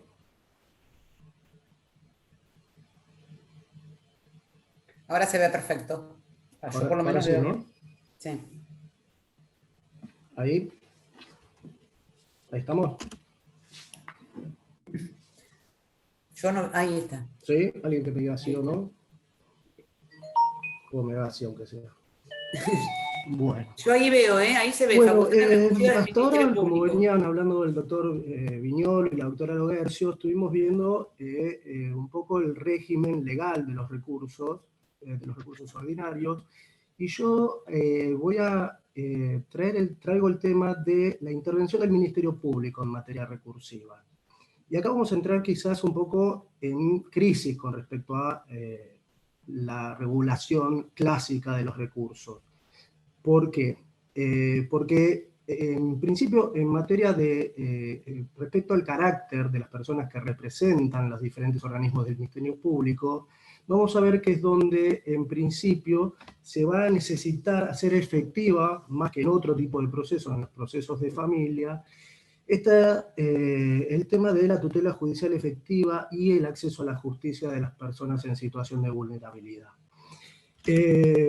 Yo en principio en el Power lo que traje fue un poquito cuáles son las funciones de los diferentes organismos del Ministerio Público, pero lo más interesante va a ser ver el rol que cumplen cada uno de ellos, y que creo que también puede resultar interesante porque independientemente de que yo lo voy a traer respecto de estos organismos del Ministerio Público, también no quita que pueda ser ejercido de la misma forma por cualquier abogado letrado patrocinante, ¿sí? Siempre que uno esté patrocinando a un sujeto en situación de vulnerabilidad, vamos a ver que hay ya ciertas resoluciones donde entra un poco en crisis esta idea de el principio dispositivo y el principio de legalidad en materia de recursos, que significa que los recursos tienen que ser interpuestos y cumplidos en la forma en que están regulados, van a entrar un poco en crisis con la idea de la flexibilidad de las formas que tienen los procesos de familia, y van a entrar en crisis con la tutela judicial efectiva y el acceso a la justicia.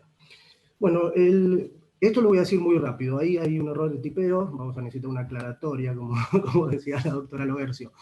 La ley del Ministerio Público es la 14442, ¿sí? que es la que establece cómo se organiza el Ministerio Público. ¿Sí? Yo acá voy a centrarme en los 3 organismos que intervienen principalmente en el foro de familia. Si dejamos afuera a las unidades funcionales de instrucción, a las UFIs, ¿sí? Nos vamos a referir a la función recursiva del asesor de incapaces o del asesor tutelar, las defensorías oficiales y la curaduría oficial de alienados a través de diferentes fallos que se fueron dictando.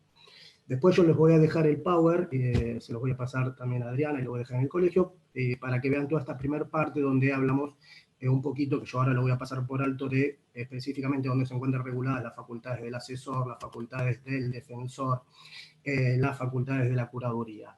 Pero sí me interesa un poco ver, porque donde más se ha planteado la duda, ya no, creo que al día de hoy ya no debería, pero donde se han planteado más las dudas con respecto a la extensión en las facultades recursivas, ha sido con respecto a la figura del asesor de incapaces o asesor tutelar y la curaduría oficial de alienados.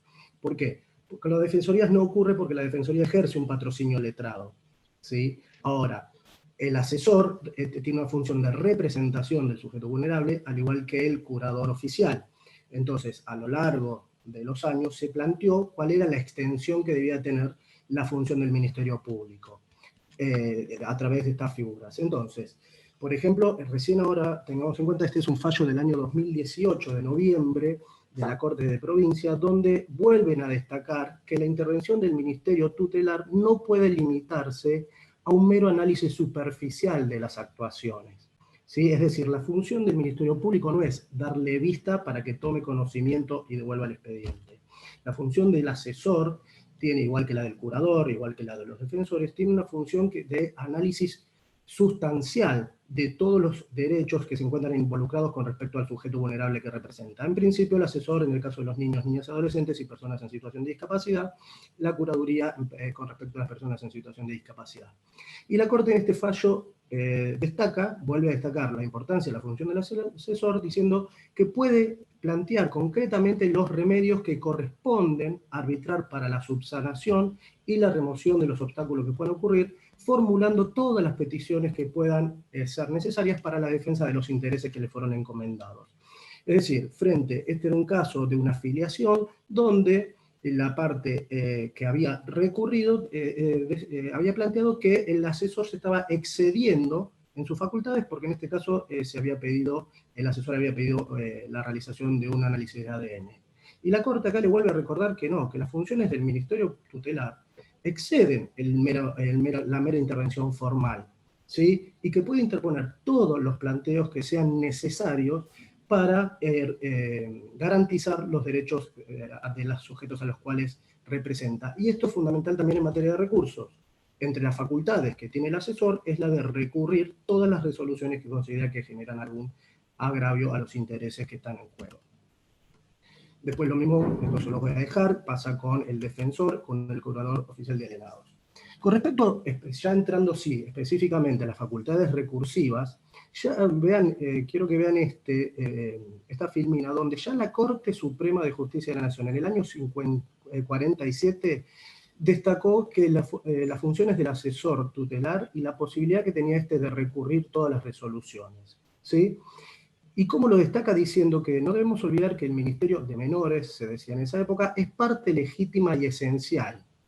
Sabemos que es muy importante tener el carácter de parte en un proceso, ¿sí? Por eso es muy importante saber en calidad de qué interviene cada uno de los sujetos en un proceso. El Ministerio Público va a ser parte en los procesos, y eso es lo que le otorga todas las facultades para, ya sea iniciar una acción, para ofrecer prueba, y en la materia que hoy nos corresponde, para recurrir todas las resoluciones que puedan afectar los intereses de los niños, niñas, adolescentes o las personas en situación de discapacidad.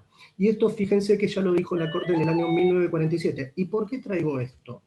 Porque la Corte, y reitero, lo dijo en el año 1947, sin embargo, vamos a ver ahora, la Corte Interamericana, en el caso Furlan versus Argentina, nos tuvo que recordar nuevamente las funciones del asesor tutelar. Por eso digo, fíjense, tenemos por un lado en nuestra jurisprudencia interna que la Corte viene diciendo cuáles son las funciones del asesor, la importancia de la figura del asesor, la posibilidad de recurrir, y sin embargo, la Corte Interamericana, en un fallo no tan antiguo, nos tiene que volver a recordar esta situación. Y traigo este fallo también porque me resulta, creo que es muy importante, porque pocas veces se cita, se suele citar, pero pocas veces se cita, y es fundamental en toda la materia procesal. Es un fallo de la Corte Interamericana contra nuestro país, donde destacan muchas cuestiones procesales. Habla de lo que significa la tutela judicial efectiva, habla de lo que es el plazo razonable, y habla puntualmente de cuál es la importancia de la figura del asesor que se omitió en este caso. Fíjense que dice, la ausencia de la figura del asesor de menores e incapaces durante los 7 años del proceso en el que Sebastián fue un niño, afectó los derechos de Sebastián, ¿sí? Era un caso donde no se le dio intervención al asesor de incapaces, a pesar de que se trataba de un adolescente que había, luego de un accidente que generó los daños y perjuicios que reclamaba, había también tenido consecuencias, secuelas, y por eso era una persona también en situación de discapacidad. Y entre las cosas que destaca la Corte es que la ausencia de intervención del asesor de incapaces impidió que Sebastián Furlan pudiera pedir medidas especiales de protección. ¿Qué ocurrió? Ocurrió que, por ejemplo, a lo largo de todo el proceso, nadie observó que se debían tomar medidas para la protección de la salud de Sebastián Furlan. Nadie pidió medidas de tipo asistencial. Era un proceso de daños y perjuicios llevado de la misma forma que se suele llevar en general los procesos de daños y perjuicios, ocupándonos solamente de la parte patrimonial, pero olvidándonos de la parte asistencial de uno de los sujetos que estaba involucrado.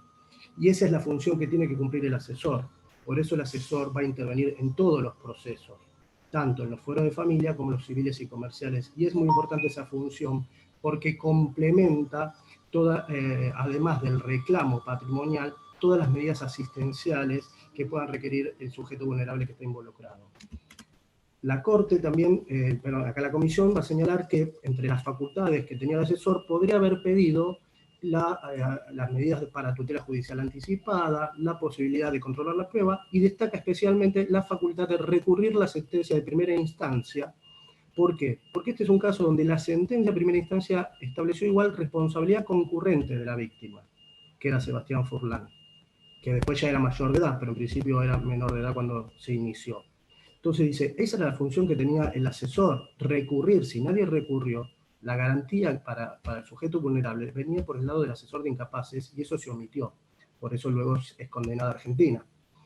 El tribunal destaca que el asesor de menores cuenta con una amplia gama de facultades, y entre ellas le permiten, dice, intervenir y entablar las defensas de los menores de edad incapaces, todas las acciones y recursos pertinentes. Es decir, la figura hoy que tenemos, en este caso puntual del asesor de incapaces, pero que también puede llevarse para el defensor, para el curador, es las facultades que tienen en representación de los sujetos vulnerables para recurrir todas las resoluciones, además de hacer todas las peticiones que sean necesarias.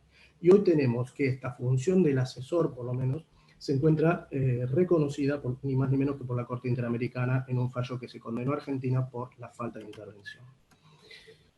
Y ahora sí vamos a ver diferentes supuestos donde, a través de la representación de los sujetos en situación de vulnerabilidad, empieza a entrar un poco en crisis este principio de legalidad de los recursos. Yo el otro día, cuando hablábamos un poco de la charla, hablaba con el doctor Viñolo, que gracias a Dios ahora lo tengo de compañero en la cámara, estuvimos charlando, porque yo decía, hay que aclarar bien esta situación, que es la siguiente. La regla general es la legalidad de los principios, ¿sí? Es decir, de los recursos. Los recursos están regulados y se deben de cumplir de la forma en la que están regulados. La excepción va a ser aquellos casos donde, por los intereses en juego y por la calidad de sujeto en situación de vulnerabilidad, se tendrá que hacer efectivo la tutela judicial efectiva a través de la flexibilidad de la forma de los procesos de familia. Esto no quiere decir, porque nosotros, sobre todo porque lo vemos que después van a venir los recursos en cualquier plazo, o sea, ¿esto qué quiere decir? Hay que cumplir con los plazos, hay que cumplir con las formalidades, ¿sí?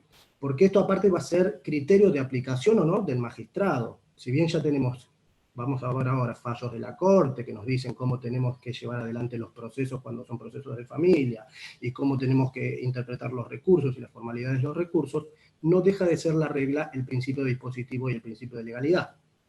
Pero lo cierto es que en los casos donde suele intervenir el Ministerio Público en representación de sujetos en situación de vulnerabilidad, que todos sabemos que son niños, niñas, adolescentes, personas en situación de discapacidad, adultos mayores, migrantes, personas, bueno, ya creo que ya lo dije, con situación de discapacidad. En esos procesos, se nos va a exigir que tenemos que sí o sí garantizar el acceso a la justicia. Saben ustedes que también Argentina adhirió a las 100 reglas de Brasil a través de la Corte Suprema de Justicia de la Nación, que nos impone a los funcionarios y a los diferentes personas que intervenimos en los procesos la obligatoriedad de garantizar ese acceso a la justicia. Y cuando se encuentran involucrados sujetos en situación de vulnerabilidad, tenemos que realizar ajustes de procedimientos si fueran necesarios. ¿Sí? Y esto es un poco lo que vamos a ver a través de los fallos. Acá vuelvo a reiterar un poco que la regla general es el principio dispositivo, ¿sí? Y la legalidad del recurso. ¿Qué significa? Que el recurrente, es decir, la persona que quiere recurrir una resolución, tiene la posibilidad de hacerlo o de no hacerlo. ¿Sí? Si lo hace, el recurrente fija la extensión, lo que nosotros llamamos la extensión o el marco del recurso, que esto lo aprendí muy bien con el doctor Viñolo, el marco del recurso. ¿Cómo va a estar fijado este marco del recurso? En virtud de lo que se tramitó en la demanda, en la contestación de la demanda y en los agravios que uno, ¿sí?, trae cuando fundamenta el recurso. ¿Esto qué significa? Que la alzada, ¿sí?, la alzada a la cual se lleva el expediente no se puede apartar del marco que el propio recurrente le dio al recurso.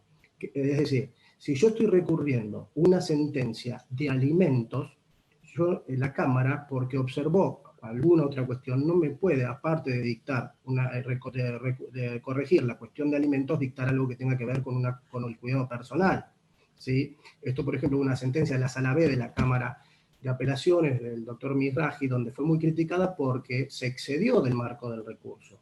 Pero los jueces lo fundaron ¿en qué? En la situación de vulnerabilidad del niño, niña, adolescente. ¿Sí? Entonces, la regla general es el principio dispositivo, la legalidad del recurso, ¿sí? Pero tenemos que tener cuidado que cuando intervienen sujetos en situación de vulnerabilidad, a veces entran en tensión estos principios con la flexibilidad de las formas y los necesarios ajustes de procedimiento.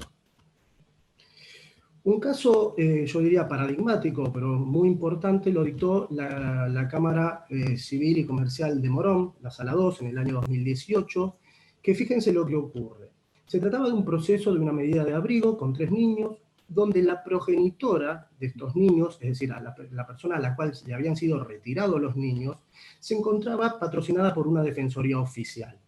¿Sí? En el proceso se declara la situación de adoptabilidad de los niños, es decir, que se determinó que definitivamente esos niños no iban a volver con esta progenitora, y la señora entonces a través de la defensoría interpone el recurso de apelación. ¿Pero qué ocurre? El juez concede el recurso y lo remite en vista a la defensoría. La defensoría lo devuelve al juzgado diciendo que no pudo tomar contacto de nuevo con la progenitora, sin observar que se le estaban venciendo los plazos y que se le había dado vista para fundamentar el recurso. Entonces, ¿qué ocurre? En primera instancia le declaran desierto el recurso, ¿sí?, por vencimiento del plazo. Esto en cualquier proceso civil y comercial se termina allí. Pero esto llega en queja a la Cámara de Apelaciones, y la Cámara de Apelaciones entonces, ¿qué nos va a decir? Primero, lo que venimos hablando hasta ahora. Resalta la regla general que es el principio dispositivo o el principio de legalidad, es decir, los recursos se tienen que cumplir en el plazo y se deben fundamentar debidamente. Pero, y por eso destaca que la actuación oficiosa de la alzada es predominantemente negativa, es decir, en principio la Cámara, las alzadas no pueden intervenir en forma, o no suelen intervenir en forma oficiosa. Va a haber excepciones cuando por un recurso de queja se toma el recurso y se observa cuál es el interés en juego, ¿sí? Entonces partimos de la regla. No debería, en este caso puntual, no se debería atender al recurso porque estaba vencido el plazo.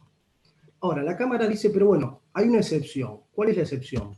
Que este proceso tiene ciertas aristas singulares que reclaman, dice, una observación más detenida. No tenemos que olvidar, dice, que en este proceso se encuentran involucrados derechos constitucionales y especialmente los derechos de niños, niñas y adolescentes. ¿Bien? Entonces acá ya empieza a darle el carácter propio de un proceso de familia. Y después entonces dice, se va a tratar el recurso independientemente de que este haya sido fundamentado en forma extemporánea. ¿Y por qué? Lo funda en el acceso a la justicia de los sujetos vulnerables. Dice que las normas que rigen los procedimientos tienen que ser aplicadas de modo que faciliten el acceso a la justicia. Y señala que en materia de los procesos de familia es el nuevo código el que consagra expresamente la tutela efectiva y diferenciada en base a un modelo de justicia de acompañamiento. Sabemos que los procesos de familia hoy tienen una regulación especial en el Código Civil y Comercial, ¿sí? A partir del artículo 706, y que esto nos impone, entre las características del proceso de familia, la necesidad de que se lleven adelante a los fines de tener una tutela judicial efectiva y garantizando el acceso a la justicia. Entonces, ¿qué hace la Cámara? Señala, bueno, acá tenemos un caso donde la señora L, que era la que recurrente, es una mujer de aproximadamente 40 años con escasez de recursos personales y con otros hijos a cargo. Incluso en condiciones económicas precarias, dice. Con lo cual hace toda una descripción de la situación de la señora y dice, evidentemente la señora L se encuentra en condiciones objetivas de vulnerabilidad. ¿Sí? Y aparte, ¿qué destaca la Cámara? Dice, aparte no olvidemos que la señora estaba representada por una defensoría oficial. Es decir, también podría ser responsable el Estado por no brindar el servicio de justicia que debería haber brindado. ¿Bien? Entonces, después también sigue fundamentando el porqué de toma este recurso en la necesidad de los ajustes de procedimiento y las medidas diferenciadas. Dice que no tenemos que olvidar que en estos procesos lo convencional atraviesa el derecho procesal y los procesos en concreto. Recordemos que en los procesos de familia tenemos la regulación que nos viene de las convenciones internacionales, ¿sí? Convención Internacional de Derechos del Niño, en el caso de mujeres en situación de violencia, la Convención de Belén do Pará, tenemos la Convención Interamericana para la Protección de los Adultos Mayores, ¿sí? Es decir, acá lo convencional, que tiene jerarquía constitucional, va a atravesar todos los procesos. Entonces esto dice la Cámara, ¿qué significa? Que hay que evitar el trato desigual y buscar todos los cursos de acción que nivelen esas desigualdades. ¿Sí? Es decir, cuando yo en un proceso tengo una de las partes que se encuentra en situación de vulnerabilidad, yo tengo que realizar aquellos ajustes de procedimiento que logren poner en igualdad a las partes. ¿Sí? Esto ocurre en diferentes tipos de procesos, pero en los procesos de familia es donde más se suelen observar. Esto es lo que, por ejemplo, Silvia Fernández ella habla del principio de igualdad de armas. Si yo, para poder tener un proceso justo y que realmente se esté garantizando la legalidad del proceso, yo tengo que tener a las dos partes con una igualdad. Por eso habla de igualdad de armas. Entonces la Cámara destaca también que en este tipo de procesos no caben rigideces ni estrecheces procesales, ¿sí? Sino que se debe tener en cuenta los intereses que están en juego. Y entonces resuelve. Dice que no se puede soslayar la sensibilidad de la temática de autos y entonces la Cámara deja sin efecto la declaración de la deserción del recurso y remite el expediente nuevamente a otra defensoría, obviamente, para que fundamente el recurso. Bien, entonces podemos ver cómo empieza a funcionar en este caso, por eso yo decía que es un caso un poco paradigmático, pero vamos a ver otros, donde el principio de la legalidad de los recursos empieza un poco a resquebrajarse en los procesos de familia por la calidad de la parte que se encuentra involucrada. Entonces, cuando interviene el Ministerio Público que representa a los niños, niñas, adolescentes o personas en situación de discapacidad, o una defensoría que va a asistir o patrocinar a personas que no tienen recursos económicos, o la curaduría que viene por las personas en situación de discapacidad, tenemos que tener cuidado con la formalidad de todo el proceso, pero también con la formalidad de los recursos, sin perjuicio de volver a reiterar que la regla general es que se deben cumplir en el plazo y con los fundamentos y como corresponde. Ale, por eso yo acá les decía, esto Ale, implica dejar perdóname. sin efecto el principio dispositivo, el principio de legalidad, y fíjense que la propia Cámara de Morón dice que no. Dice, esto no implica desde ya que este tribunal vaya a proceder como se lo está haciendo en todas las deserciones, sino que en este proceso concreto, frente a la entidad y gravedad de la situación, sumada a la situación de la vulnerabilidad de la madre, correspondía darle este tratamiento. ¿Sí? Por eso yo les decía, ojo, que si bien existe esta tensión y uno podría plantear la situación de vulnerabilidad de un cliente, ojo, porque esto no está, queda a criterio del tribunal y a la sensibilidad, diría yo, del tribunal o del juzgado que a uno le toque.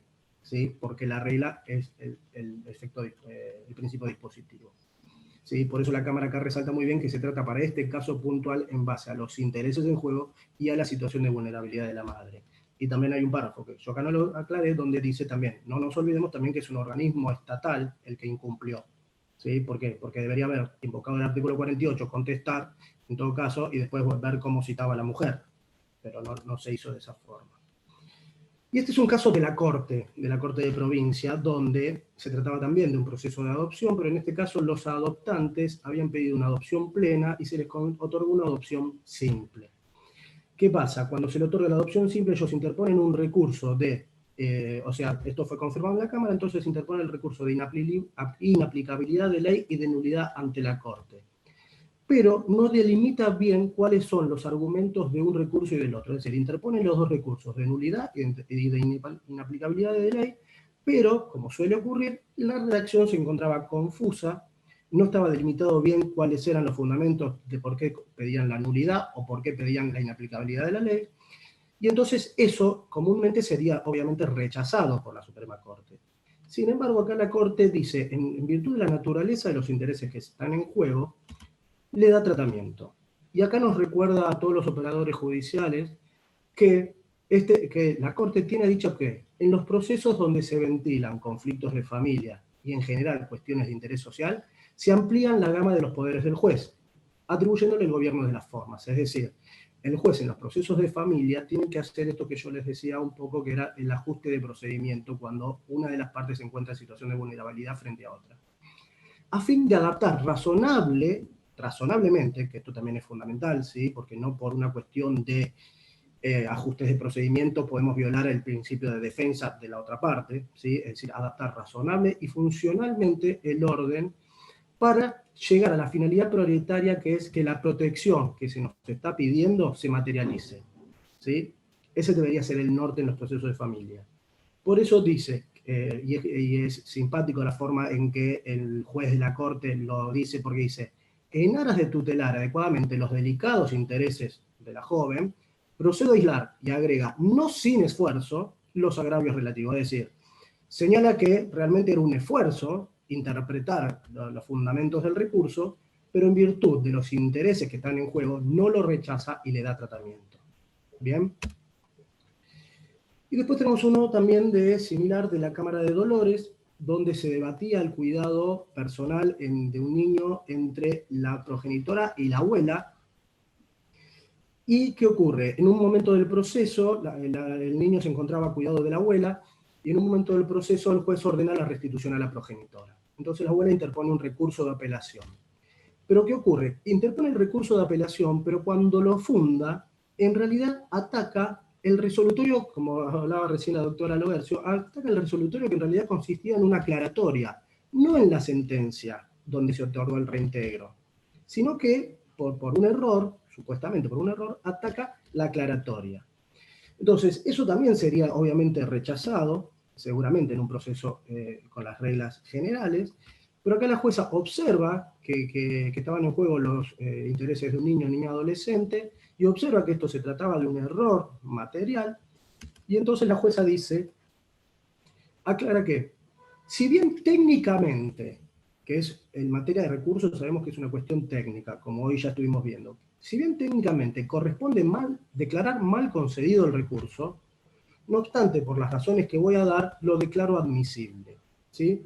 Porque dice que rechazar la apelación por una cuestión de naturaleza procesal, teniendo en cuenta los derechos que se están intentando proteger en el proceso, nos haría incurrir en un excesivo rigor de las formas. Bien. Entonces dice, desde esta óptica, a fin de no tornar ilusorio el derecho del menor a que su superior interés sea el protegido, hay que evitar que el rigor de las formas pueda conducir a la frustración del derecho. Esto yo recuerdo una vez yo charlando siempre con la doctora Taliercio, que hablábamos de esto. Muchas veces lo procesal, si uno lo trabaja desde lo estrictamente técnico, termina afectando un derecho, el derecho sustancial. Quizás eso en procesos de tipo civil y comercial, principalmente comerciales, quizás eso no resulte tan atendible, pero en las cuestiones de familia no se puede, por una cuestión procesal, afectar un derecho, salvo realmente que sean errores fundamentales. Pero tenemos que tener muy en cuenta eso, que en los procesos de familia estamos trabajando con derechos fundamentales, constitucionales, derechos humanos, ¿sí? Donde lo procedimental debería ser para facilitar el acceso a la justicia y no para impedirlo. Por eso a mí no me gusta muchas veces cuando se rechazan determinadas situaciones, ¿sí? Porque es lo más fácil, ¿sí? Lo que en la jerga se habla de poner una tapa, ¿sí? Un proveído que te pone una tapa. Eso, a ver, estamos hablando de personas en situación de vulnerabilidad, donde nos están viniendo a pedir, ¿sí? Cierta protección. El caso más importante son hoy la cantidad de procesos de violencia contra la mujer que tenemos y las medidas de abrigo que determinan una adopción. Entonces, tenemos que evitar los formalismos. Y entonces la jueza en este caso termina diciendo, si mi opinión es compartida, y aclara de nuevo por este principio que yo les decía de legalidad, en este excepcionalísimo caso corresponde admitir el recurso. Es decir, con esto que quiero decir, y sin embargo soy repetitivo, reiterativo, que no nos tenemos que jugar, ustedes principalmente como letrados patrocinantes, a que, bueno, como en familia rige la tutela judicial efectiva, el acceso a la justicia y la flexibilidad de las formas, no nos debemos jugar a entonces plantear los recursos en cualquier momento, de cualquier forma, ¿sí? O sea, las reglas están. Pero sí tenemos que tener en cuenta quizás estos antecedentes para ver de qué forma un poco esta formalidad se tiene que flexibilizar cuando estamos resolviendo intereses de sujetos vulnerables, ¿sí? Así que bueno, eso era un poco mi participación y mi aporte para hoy, que ya les dije, a partir de la mirada del Ministerio Público, un poco uno ve cómo esa intervención en los procesos de familia tiene ciertas características que lo hacen distinto. Así que bueno, agradezco al doctor Viñolo por la invitación y a la doctora Coliqueo también por la invitación. Los dejo a ellos.